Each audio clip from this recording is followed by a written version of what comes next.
coming up next on Contemplate. How do we know that what we believe is true? Well, we have a bunch of tools we can use, right? If I want to know the temperature that water boils at, I'm going to use science, the tools we have in science, right? If I want to know who the 5th president of the United States is, I'm going to use the tools of history.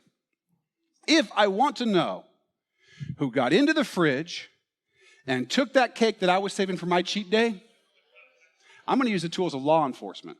You hear that, kids? You are going to jail, whichever one of you did that.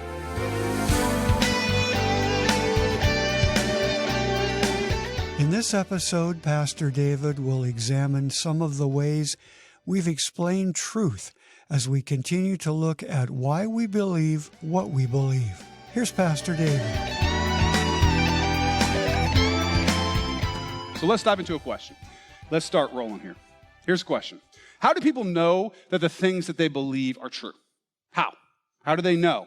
I mean, do we even care if things are true anymore? Is a question that I've got to ask myself sometimes. When I was, we've had the Lord call us to move to Tennessee years back. I was practicing law out there, and my wife taught math at a local high school. And interestingly, this high school, they would have kids write essays in the math classes because they were wanting them to work on writing. And so they're writing in their math classes, and they'd have a question like, should schools go to a year-round schedule, pro or con? And the kids would write these essays. And the thing that was interesting to these kids, in these papers, they'd make arguments for their side. And one of the things they would really commonly do is they would write these statistics, like survey statistics. And they'd say something like, 87% of high school students believe that or disapprove of the year-round school program. Therefore, blah, blah, blah. They'd write stuff like that. Now, that might be strong evidence of student opinion, right? It might be. The only problem was there was no such survey. These students would just make up statistics and put them in their paper. And then you'd go and ask, Tiffany would ask, so where did the statistic come from? Oh, I just made it up. She'd be like, well, why would you do that? That's not, my other teacher told us that, we should use statistics to bolster our arguments. Yeah, real statistics, right? You don't just get to make up 99% of people agree with me, right? So 99% of people agree with everything we're going to say today. That's what they would do, right? It wasn't true. It wasn't real. How would you know if the things they wrote were true? You wouldn't, because they were just making things up.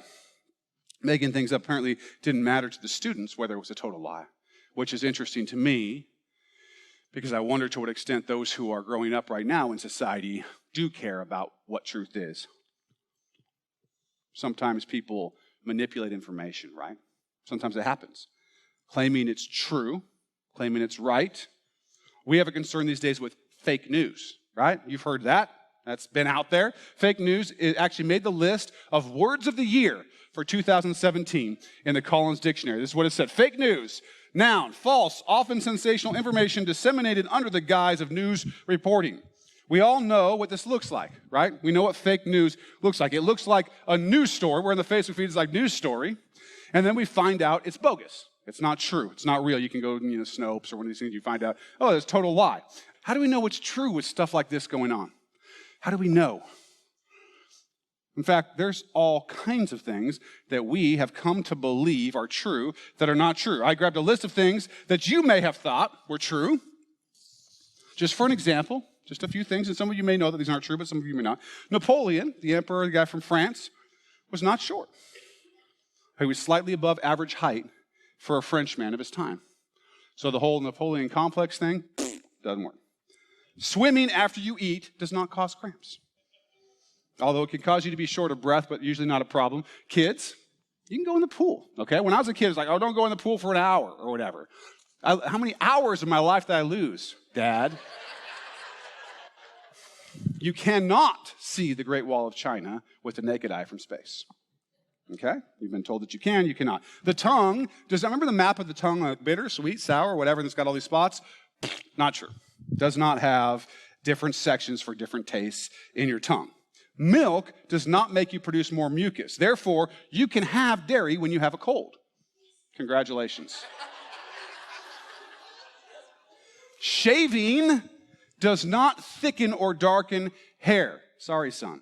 And all kids that are that age, we're like, if I just shave this thing enough times, it's going to grow back so thick. You shave it 6 times a day. It's not getting any thicker. It'll happen eventually. It'll happen eventually.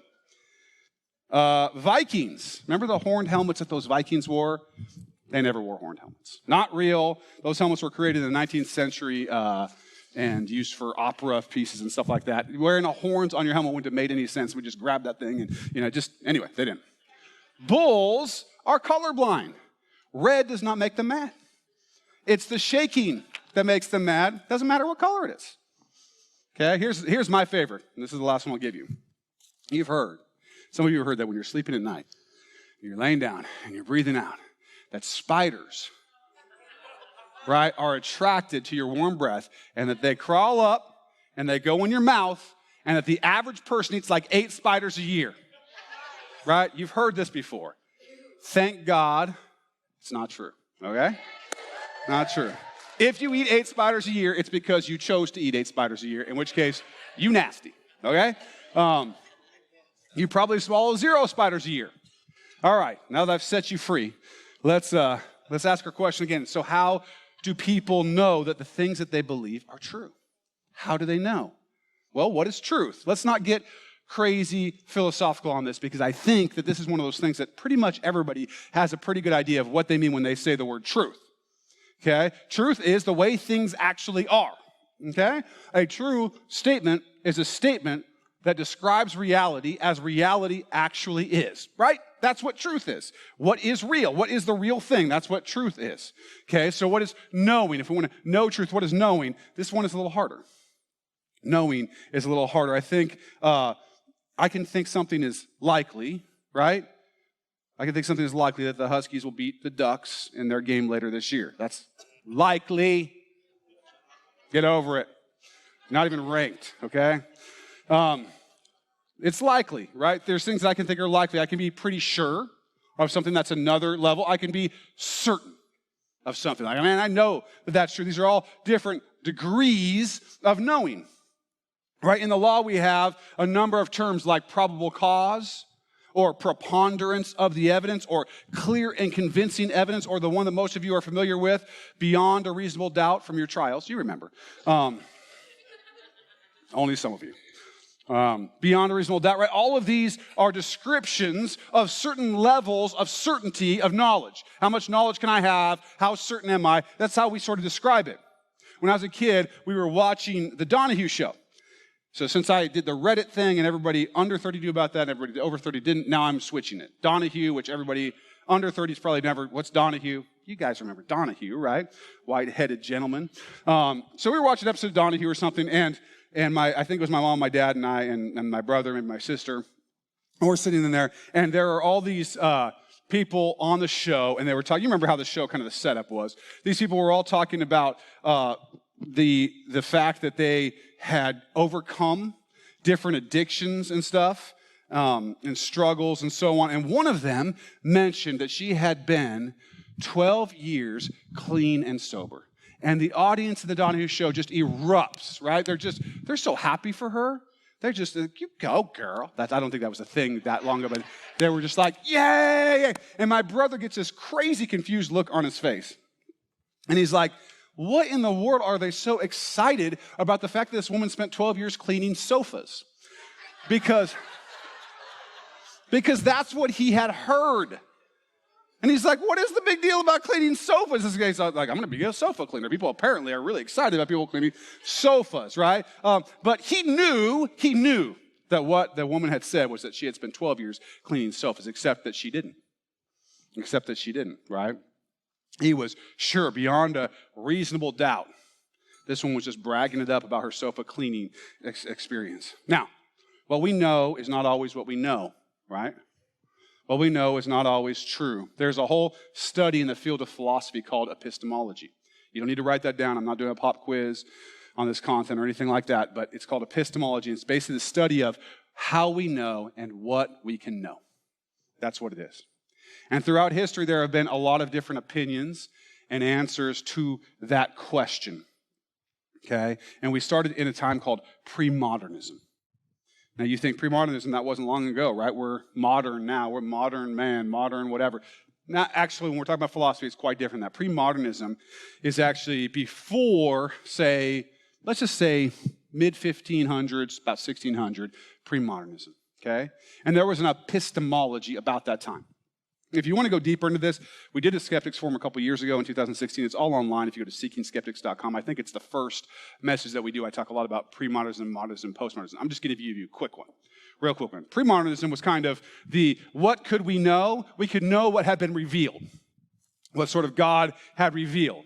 And how did we know it? We knew it through the scriptures and through the authoritative sources, right? The pope, the pastor, whoever. That was the kind of the pre-modern method of getting knowledge.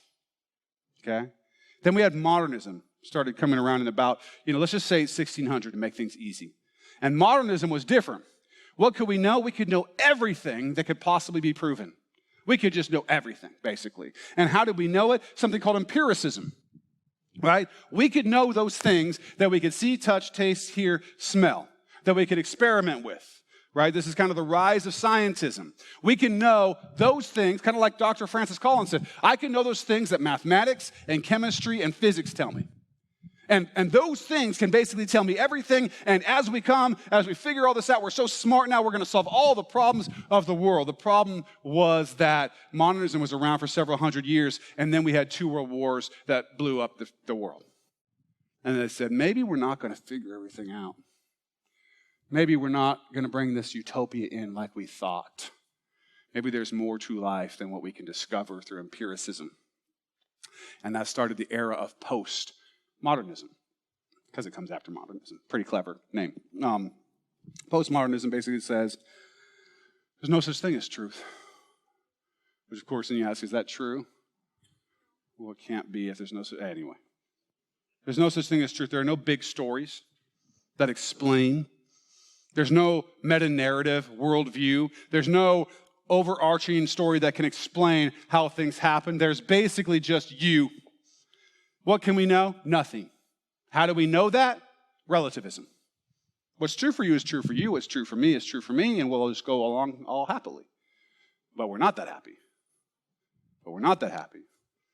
All these philosophies have a view on how and what we can know.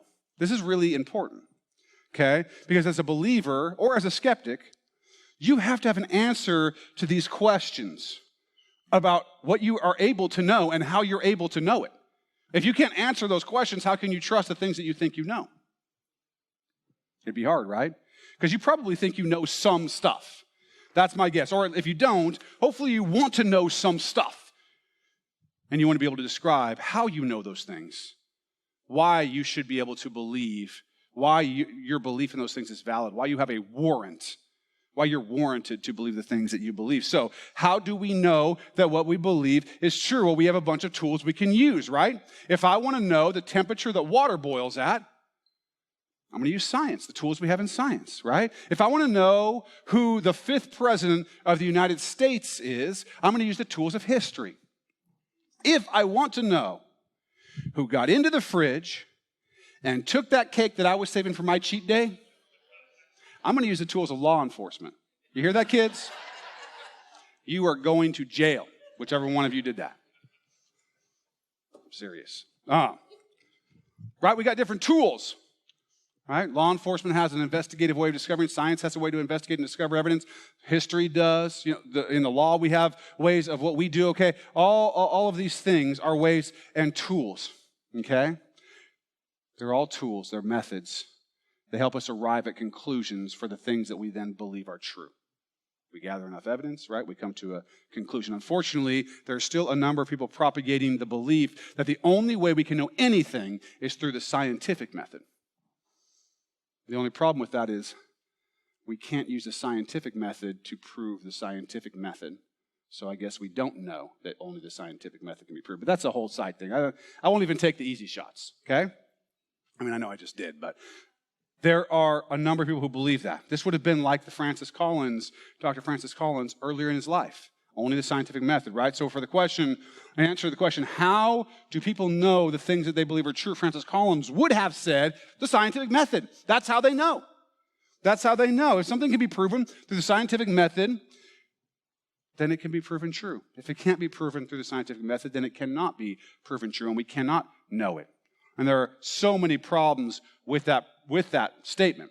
The first of which I've already mentioned, right? The statement itself cannot be proven through the scientific method.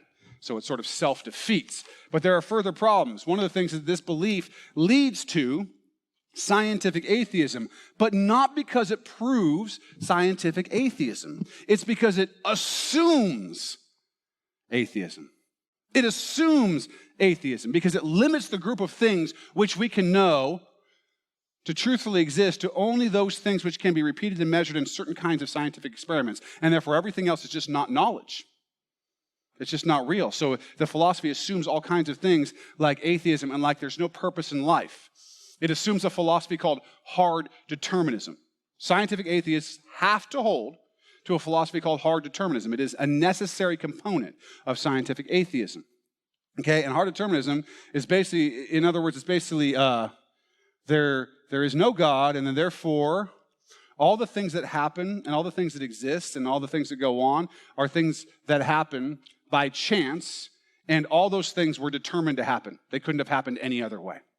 In other words, nothing that happens, including the thoughts that you think in your head, have happened for any reason other than the fact that they were going to happen and that they're happening by chance. You have no control over them. Any sense of control that you feel about your life is an absolute illusion. Now, this puts the scientific atheist in a bit of a bind, because if you can only think what you are predetermined to think, then you have no reason to believe that anything you think is actually true. Right? Charles Darwin called a version of this problem his horrid doubt. He says, "But then with me, the horrid doubt always arises, whether the convictions of a man's mind, which has been developed from the mind of the lower animals, are of any value or at all trustworthy. Would anyone trust in the convictions of a monkey's mind if there are any convictions in such a mind?" British geneticist and evolutionary biologist J.B.S. Haldane makes the problem clear as well. This is what he says. "For if my mental processes are determined wholly by the motions of atoms in my brain, I have no reason to suppose that my beliefs are true, because they've been determined wholly by the motions of atoms in my brain. And hence, I have no reason for supposing my brain to be composed of atoms." You see the problem here?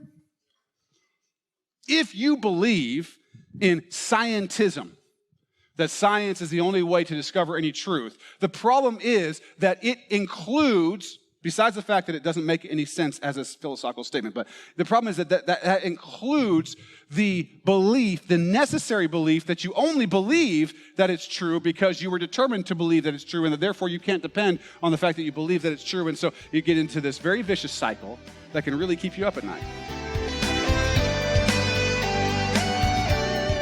This stuff really makes you think and wonder, doesn't it? Well, the good news is that there really is an answer. And as Pastor David will explain next time, it's found in the truth of Jesus Christ. And if we can answer your questions about Jesus, call us at 360-885-9000. Or better yet, come see us at Acts Church in Vancouver, Washington. Easy directions and all the info you need are just a click away at actschurchnw.org. Thanks for listening, and I hope you'll join us next time for more life-changing truth here on Contemplate.